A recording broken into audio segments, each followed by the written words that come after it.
Après les sports maintenant, et bien l'actualité de la santé ce matin avec le docteur Kierzek. Bonjour Gérald. Bonjour Samuel. Gérald, on vous retrouve bien sûr à 11h30 ce matin dans Questions de santé. Vous nous parlerez des troubles du transit. C'est ce qu'on appelle la constipation aussi. Exactement, c'est un mot qui n'est pas tabou du tout. C'est une diminution du transit intestinal, c'est la constipation. Et ce ralentissement, il a plusieurs origines. Une alimentation, par exemple, pauvre en fibres, vous manquez de fruits, de légumes, ça peut provoquer ce trouble du transit. Une activité physique insuffisante également. Et puis il y a certains médicaments ou certaines pathologies.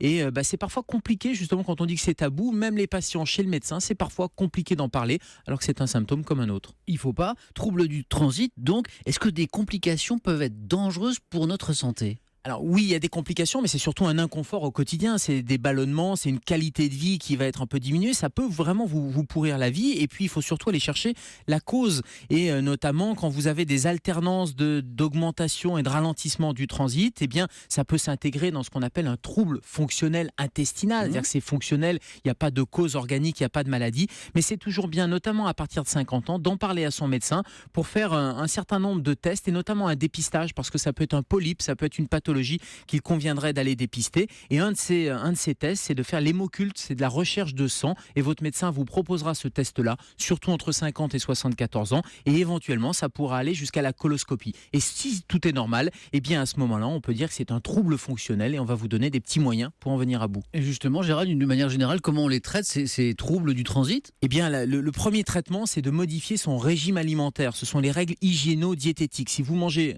peu de fibres, il va falloir augmenter les fibres, donc augmenter les crudités, les légumes, les fruits. Alors les fruits, je pense à la pomme avec la peau par exemple, parce qu'il y a de la pectine. Il va falloir s'hydrater suffisamment également. Et puis l'activité physique, c'est bien parce que ça va dynamiser, ça va tonifier le tube digestif. Et puis il faut éviter, alors j'allais dire c'est en dernier recours, ce sont les laxatifs. Il faut les éviter parce que il faut pas les prendre à long terme, ça peut irriter au contraire. Donc il vaut mieux être sur des méthodes plutôt complémentaires. Il y a la phytothérapie qui peut fonctionner aussi. Et puis les laxatifs, si vous y avez recours, c'est conseil du pharmacien, conseil du médecin et pour une durée courte. On a tout bien noté, merci docteur Kierzek. On vous retrouve à 11h30 dans Questions de santé bien sûr et demain dans Europe 1. Bonjour.